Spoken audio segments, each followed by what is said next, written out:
रामभद्राचार्य, धीरेन्द्र शास्त्री वगैरह वगैरह टाइप के जो भारतीय जनता पार्टी के चमचे दलाल टाइप के संत हैं, इनको इनकी औकात समझ जाओ कि जैसे जब तुम सनातन धर्म के बोर्ड पर बात करोगे तो ये जैसे सड़किया पे एक ठेला लगा करके नहीं बेचते हैं सब, तो ये ठेले वाले संत हैं। और हमारा शंकराचार्य, हमारा जो चारों शंकराचार्य हैं जो हमारे धर्मगुरु, वो जानते हो क्या, वो सनातन धर्म का विराट शोरूम है बड़का शोरूम। नंबर 1 का माल, नंबर 1 का दाम, नंबर 1 कैंडिडेट को दें, चाहे सपा को दें चाहे भाजपा को दें, इससे उनसे नहीं मतलब था। एक पत्रकार का कोई राजनीतिक दल नहीं होता, आपको छोड़ के, रजनीश को छोड़ के बाकी सबका दल है। वो टीवी में बड़का वाले में वो हम देख रहे हैं, आप भी देख रहे हैं। उस आदमी ने निष्पक्षता से चुनाव कराने का एक बड़ा जिम्मा उठाया और अपने चैनल के माध्यम से तमाम उन सारे खबरों को दिखाया जहां पर पक्षपात कार्रवाई की जा रही। और संकटघर आ गया।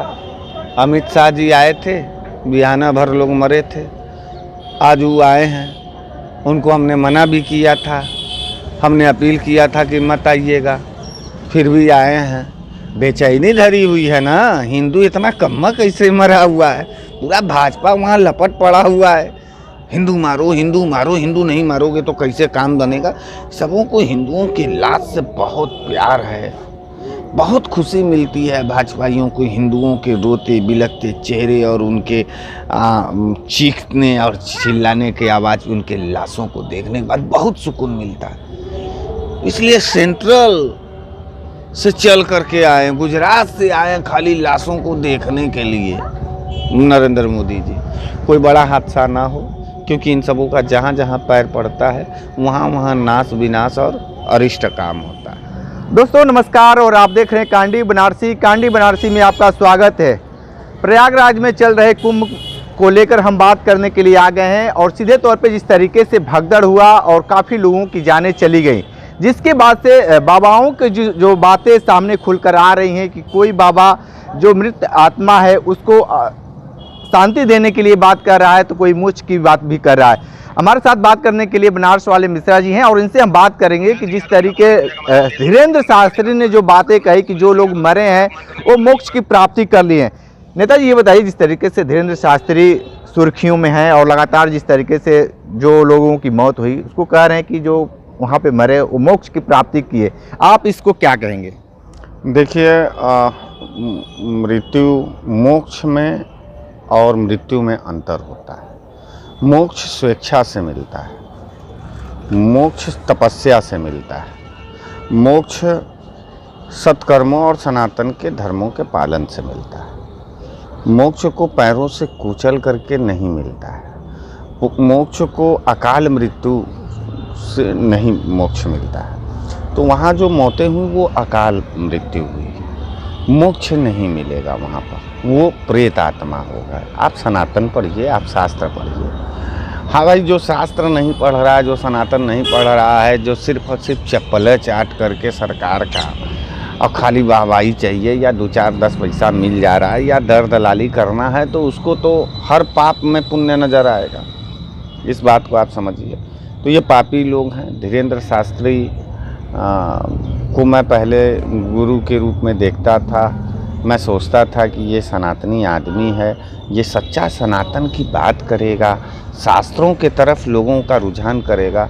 लेकिन थोड़ा सा क्या पॉपुलर हुआ कि लगाइए जो है भारतीय जनता पार्टी का एजेंडा चलाने। और तब ये जब हम इसकी खोज किए, जब हम इसके तह पर गए, तब ये पता चला कि इसकी पॉपुलैरिटी भी भारतीय जनता पार्टी के आईटी सेल के द्वारा पहले कराई गई, इसको गुरु के रूप में स्थापित किया गया, तब ये भारतीय जनता पार्टी का एजेंडा चलाने लगा। तो ये भारतीय जनता पार्टी का एक चपरासी है और भारतीय जनता पार्टी के लिए काम करता है। तो वो भारतीय जनता पार्टी को बचाने के लिए तमाम लोगों के मृत्यु को मोक्ष बता रहा है, जबकि ये अकाल मृत्यु है। साफ साफ सीधी सीधी बात ये है, ये अकाल मृत्यु है। और अकाल मृत्यु में मरे हुए लोगों को प्रेत लोग प्राप्त होता है, मोक्ष नहीं प्राप्त होता है। पहले तो इस पाखंडी धीरेन्द्र शास्त्री को ये समझना चाहिए। उम्र में भी हमसे बहुत छोटा है और क्या करता है क्या नहीं करता ये हमको नहीं मालूम, बहुत बड़ा विद्वान का बाल बन रहा था ये, और बहुत बड़ा विद्वान इन पर्चा खोल रहा था। तो जिस दिन इतने लोगों को अकाल मृत्यु गंगा के तट पर होना था, उस दिन इसका ये पर्ची पुर्चा हेन तेन क्यों नहीं खुला। वहीं दूसरी तरफ हमारे धर्मगुरु शंकराचार्य महोदय, अब उनके हर एक बात को देखिए, वो मानवीयता के आधार पर हमेशा शास्त्रगत बात कर रहे हैं, वो सवाल उठा रहे हैं। तो साधु संत और धर्म और सनातन के आड़ में हो रहे राजनीतिक खेल के खिलाफ उठा रहे हैं। आपको और हमको ये जान करके ये हैरानी होगी और आश्चर्य होना चाहिए और दुख होना चाहिए। पूरे विश्व में सिर्फ हिंदू धर्म ही एक ऐसा है जिसका राजनीतिकरण किया जाता है, जिसको बाज़ारों में बेचा जाता है और जिसके नाम पर वोट लिया जाता है। कभी मुसलमानों को आपने अपने धर्म का राजनीतिकरण करते हुए देखा है? कभी यहूदियों को आपने देखा है? कहीं क्रिश्चियन को आपने कभी देखा है? देखा है कि नहीं देखा? नहीं देखा। लेकिन हिंदू का, और हिंदू में भी कौन अपने धर्म का राजनीतिकरण कर रहा है? वो दागी हिंदू, वो बेकार हिंदू, वो जाहिल हिंदू, वो निर्लज हिंदू, वो कातिल हिंदू जो भारतीय जनता पार्टी को पसंद करता है। तो धीरेंद्र शास्त्री बाबा नहीं है, वो भारतीय जनता पार्टी का एक पीआर कंपनी है, माने प्राइवेट प्रचार कंपनी है। तो प्राइवेट प्रचार कंपनी का जब हिस्सा है धीरेंद्र शास्त्री, तो फिर उसके बातों का कोई हम लोगों को असर भी नहीं पड़ता। हाँ, ये है कि नीच आदमी है और नीच वक्तव्य देता है, निस्ताई भरा बात करता है। भारत लोकतंत्र महान है। आप किस जाति से हैं ये हम नहीं जानते हैं, लेकिन हम सिर्फ धर्मवाद के आधार पर, जातिवाद के आधार पर बात करें और आप अगर हमारे जाति के नहीं हैं तो आपको अपने तिरस्कार पे कष्ट होगा कि नहीं होगा? पत्रकार, ये वही कष्ट है जो मैं आपको समझाना चाहता हूं और देश के 85% लोगों को समझाना चाहता हूं। मैं पहले भी कहा था कि धीरेंद्र शास्त्री अगर इतना गुणवान व्यक्ति है तो अपने गद्दी पर किसी दलित समुदाय के किसी भी व्यक्ति को बैठा करके, चमार समुदाय के ही लोगों को बैठा करके उसी को ज्ञान दे, उसी से ज्ञान, उसको अपने बड़े सिंहासन पर बैठाए और कहे कि अंबेडकर की धरती है और अंबेडकर के साथ हम रहेंगे। ये अंबेडकर को मानते हैं कि नहीं मानते हैं ये तो हम नहीं जानते। भारतीय जनता पार्टी और धीरेंद्र शास्त्री से भी पूछना कि इतने बड़े हिंदू और हिंदुत्ववादी हो और देश में संविधान लागू है डॉक्टर भीमराव अंबेडकर जी का, तो मैं एक सवाल ये पूछना चाहता हूँ कि तुम्हारे हिंदू धर्म को डॉक्टर भीमराव अंबेडकर ने अपने पैरों से ठुकरा क्यों दिया था? वो बौद्ध धर्म क्यों अपना लिया था? कौन सी ऐसी कमी थी तुम्हारे ऐसे ही लोगों की? यही भारतीय जनता पार्टी के लोगों की सोच की वजह से आज हमारा हिंदू समाज बटा हुआ है जाति में, धर्म में। ये नास्तिक लोग हैं और भारतीय जनता पार्टी जश्न मना रही है हिंदुओं के मौत पर। हमेशा हिंदुओं के मौत पर ये जश्न मनाती है अपनी राजनीति। या तो राजनीति बढ़ाएगी हिंदुओं के लाश पर, या तो अपने राजनीति को बचाएगी। इतना कुकर्म और इतना निष्ठुरता और इतना निर्लज्जता भरा बयान क्यों दिया जा रहा है जानते हो पत्रकार? कि योगी बाबा का कुर्सी बचा रहा है, उत्तर प्रदेश के लोग भले भाड़ में चल जाएं, उत्तर प्रदेश के लोग भले मर जाएं, लेकिन योगी बाबा और भारतीय जनता पार्टी का कुर्सी बचा रहा है, मुख्यमंत्री बना रहे, भले हिंदू को जीते जी हिंदू और मरने के बाद मुसलमान। बुलडोजर से लाश उठाया जा गया था मौनी अमावस्या में हिंदू लोग नहाने, अब मार करके और तनी कहाँ दफना दिया मुसलमान। हिंदू मर जाए, हिंदू जो है मरने गया, वहाँ गया नहाने मौनी अमावस्या को, तो चला गया जो है मर गया बेचारा, उसको दबा के कुचल के लोगों ने मार दिया। बची खसी कसर भारतीय जनता पार्टी का जो प्रशासन है वो बुलडोजर से कूड़े के भांति कूड़े में दबा करके मार डाला। कूड़े में बुलडोजर से न हिंदू रह पाया न वो मुसलमान बन पाया, न पूरा हिंदू न पूरा मुसलमान, मट्टी से भी नहीं दफनाया। और लाश गायब हैं, लोग बिलख रहे हैं, हम लोग ये बतिया बोल रहे हैं, कुल तिलमिला रहे हैं, गाली दे रहे हैं। सोचो कितना नीचे, कितना नीच सोच के हैं। किसी के मौत का अफसोस नहीं है। भारतीय जनता पार्टी का विरोध क्यों कर रहा है बनारस वाला मिश्रा, ये कांडी बनारसी क्यों उसका इंटरव्यू ले रहा है, इससे वो तिलमिलाया। योगी बाबा का कुर्सी न जाने पाए, हिंदुओं की जान चली जाए, इसलिए भारतीय जनता पार्टी हम लोगों से जलती है और वो कर। यहाँ हिंदू मरे प्रशासन के लापरवाही से। भारतीय जनता पार्टी को प्रयागराज का मरा हुआ हिंदू और उनका बिलखता हुआ परिजन नहीं दिखाई दे रहा, लेकिन सरस्वती पूजा पे पश्चिम बंगाल में पता नहीं कहाँ तन्नी सा छिटपुट लड़ाई हो गया, उसके लिए पूरे राष्ट्रीय स्तर पर बड़ी दुखी हैं और पश्चिम बंगाल में शासन प्रशासन और मुसलमानों का राज आ गया। इस तरीके की दोगली नीति है और मैं इस दोगली नीति को एकदम बर्दाश्त नहीं करूंगा। मैं जिंदा रहूंगा जब तक मैं दोगलापंथी पसंद नहीं कर सकता। न हिंदू बनूंगा न मुसलमान बनूंगा, इंसान की औलाद है, इंसान बनूंगा। मैं पूछना चाहता हूं कि इनके कहाँ थे ठेकेदार जब बाबा भीमराव अंबेडकर साहब हिंदू धर्म को ठुकरा करके बौद्ध धर्म अपना लिए। एक बात बताइए, रामभद्राचार्य भी हैं, वो भी शंकराचार्य अभिमुक्तेश्वरानंद का विरोध भी कर रहे हैं और भी बहुत सारे बाबा हैं लगातार कह रहे हैं कि वो जो कह रहे हैं वो सही बात है। देखो एक बात बता दें हम तुमको, तुम अंतर नहीं समझ पा रहे हो कि रामभद्राचार्य, धीरेन्द्र शास्त्री वगैरह वगैरह टाइप के जो भारतीय जनता पार्टी के चमचे दलाल टाइप के संत हैं, इनको इनकी औकात समझ जाओ कि जैसे जब तुम सनातन धर्म के बोर्ड पर बात करोगे तो ये जैसे सड़किया पे एक खो ठेला लगा करके नहीं बेचते हैं सब, तो ये ठेले वाले संत हैं। और हमारा शंकराचार्य, हमारा जो चारों शंकराचार्य हैं जो हमारे धर्मगुरु, वो जानते हो क्या, वो सनातन धर्म का विराट शोरूम है बड़का शोरूम।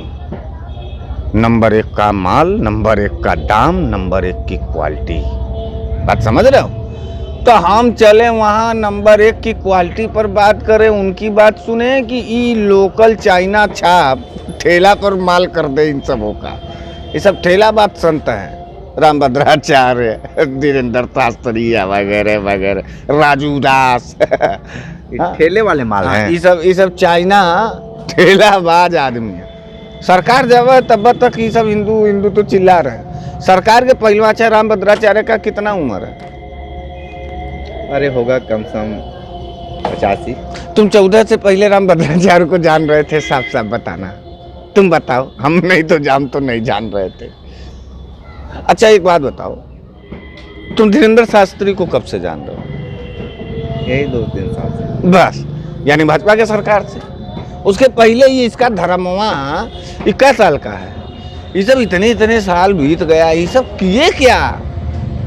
इसका ये मतलब है कि जब भाजपा की सरकार आएगी, एक मिनट, जब भाजपा की सरकार आएगी पत्रकार, तब ये अपने एजेंटों को नया नया रूप रंग थमा करके और शुरू कराएंगे कि भाजपा बड़ी महान। वीडियो अगर जाएगा धीरेन्द्र शास्त्री तक, आपका भी पर्चा वो खोल देंगे, पता है ना? हमारा का वो पर्चा खोलेगा, हम उसकी पूरी कुंडली खोल देंगे। हमारे यहाँ बहुत कुंडली खुलता है। अभी समझ नहीं रहे हो, जो हम दिखाई दे रहे हैं तुमको वैसा तो हम एकदम नहीं है, और जैसा हम तुमको दिखाई नहीं देते हैं वैसा तो एकदम है। इस बात को भ्रम से निकाल दो। आज प्रधानमंत्री नरेंद्र मोदी ने भी गंगा में डुबकी लगाया है कुंभ मेले में, क्या कहेंगे इसके लिए? अब तो और संकट गहरा आ गया। अमित शाह जी आए थे, बिहाना भर लोग मरे थे, आज वो आए हैं। उनको हमने मना भी किया था, हमने अपील किया था कि मत आइएगा, फिर भी आए हैं। बेचैनी धरी हुई है ना, हिंदू इतना कम्मा कैसे मरा हुआ है, पूरा भाजपा वहाँ लपट पड़ा हुआ है। हिंदू मारो, हिंदू मारो, हिंदू नहीं मारोगे तो कैसे काम बनेगा। सबों को हिंदुओं की लात से बहुत प्यार है, बहुत खुशी मिलती है भाजपाइयों को हिंदुओं के रोते बिलखते चेहरे और उनके चीखने और चिल्लाने के आवाज़, उनके लाशों को देखने के बाद बहुत सुकून मिलता है। इसलिए सेंट्रल से चल करके आए, गुजरात से आए खाली लाशों को देखने के लिए नरेंद्र मोदी जी। कोई बड़ा हादसा ना हो, क्योंकि इन सबों का जहाँ जहाँ पैर पड़ता है वहाँ वहाँ नाश विनाश और अरिष्ट काम होता है। ये सब प्रेत आत्मा है, प्रेत आत्मा।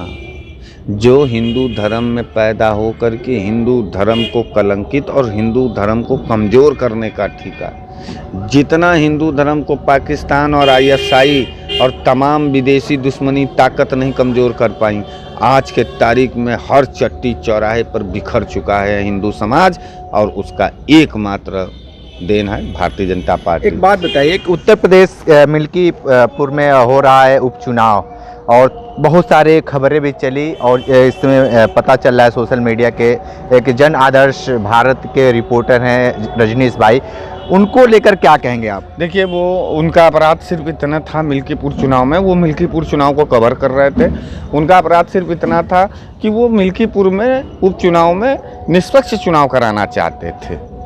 डर ना हो, खौफ ना हो, पुलिस प्रशासन का तांडव ना हो, और लोग स्वतंत्रता से अपना वोट जाएं, अपने मनपसंद कैंडिडेट को दें, चाहे सपा को दें चाहे भाजपा को दें, इससे उनसे नहीं मतलब था। एक पत्रकार का कोई राजनीतिक दल नहीं होता, आपको छोड़ के, रजनीश को छोड़ के बाकी सबका दल है। वो टीवी में बड़का वाले में वो हम देख रहे हैं, आप भी देख रहे हैं। उस आदमी ने निष्पक्षता से चुनाव कराने का एक बड़ा जिम्मा उठाया और अपने चैनल के माध्यम से तमाम उन सारे खबरों को दिखाया जहां पर पक्षपात कार्रवाई की जा रही थी, प्रशासन के द्वारा भी, एसडीएम के द्वारा भी और डीएम के भी द्वारा। आज के तारीख में पुलिस उनके पीछे पड़ी हुई है। आज ही वहां वोटिंग थी। सवेरे से रजनीश कुशवाहा, जन आदर्श भारत के रजनीश कुशवाहा जो पत्रकार हैं, उनके पीछे पुलिस, और वो कभी भी गिरफ्तार हो सकते हैं। लेकिन हम एक बात कहना चाहेंगे कि डीएम साहब, सावधानी हटी और दुर्घटना घटी। कोई भी पत्रकार को कमज़ोर समझने की अगर वो कोशिश करेंगे मिल्कीपुर के डीएम साहब और एसएसपी, तो ये उनकी बहुत बड़ी भूल हो गई। और सेंट्रल मीडिया के लोग भले लात खा करके पुलिस से और उनका मालिक जी हुजूरी करे, लेकिन स्वतंत्र पत्रकारिता पे जब आँच आ जाएगी तो इस याद रख लीजिएगा, चुनाव तो गया भाड़ में। अगर कोई भी स्वतंत्र पत्रकार को या कोई भी बड़ा या छोटा पत्रकार को अगर उसके काम के आधार पर गिरफ्तारी करने की ये साजिश रचेंगे, उसे जेल भेजने की साजिश से रचेंगे, तो मिल्कीपुर के इतिहास को बदल दिया जाएगा और मिल्कीपुर के डीएम और कमिश्नर को अपने जीवन का सबसे बड़ी गलती महसूस होगी, बहुत पछताएंगे। और ये धमकी नहीं है, ये सीधे सीधे अपना प्रस्ताव है। आप अपना काम करिए, आपका जो काम है वो कल ही खुल चुका है मिल्कीपुर के डीएम का और एसएसपी का, पूरे प्रशासन का। लेकिन आप ये कहिए कि किसी पत्रकार को, किसी कमज़ोर पत्रकार को, किसी मजबूत पत्रकार को दबोच लें, जेल में डाल दें, मार दें, पीट दें, तो बनारस नहीं, पूरे पूर्वांचल उत्तर प्रदेश से सभी लोग मिल्कीपुर में जाकर के डीएम के कार्यालयों को घेर लेंगे और निकलने नहीं देंगे जब तक उनको यह एहसास नहीं हो जाएगा कि गलती बहुत बड़ी हो गई है। गलती करने की सोचिएगा मत, रजनीश को गिरफ्तार नहीं करना। तो आप सुन रहे थे बनारस वाले मिश्रा जी, जिस तरीके से प्रयागराज में चल रहे नहान को लेकर बातें बताई हैं, और जिस तरीके से मिल्कीपुर में जो चुनाव चल रहा है, चुनाव में रजनीश भाई जो हैं स्वतंत्र पत्रकार हैं, जिनके चैनल का नाम है जन आदर्श भारत, खबर चलाने के बाद लगातार ये सुर्खियों में चल रहा है कि रजनीश भाई को पुलिस खोज रही है। अब इस चीज़ को लेकर क्या नया निर्णय आता है, देखना दिलचस्प होगा। तो हमारे साथ बने रहे कांडी बनारसी के साथ, में दीजिए इजाज़त, नमस्कार।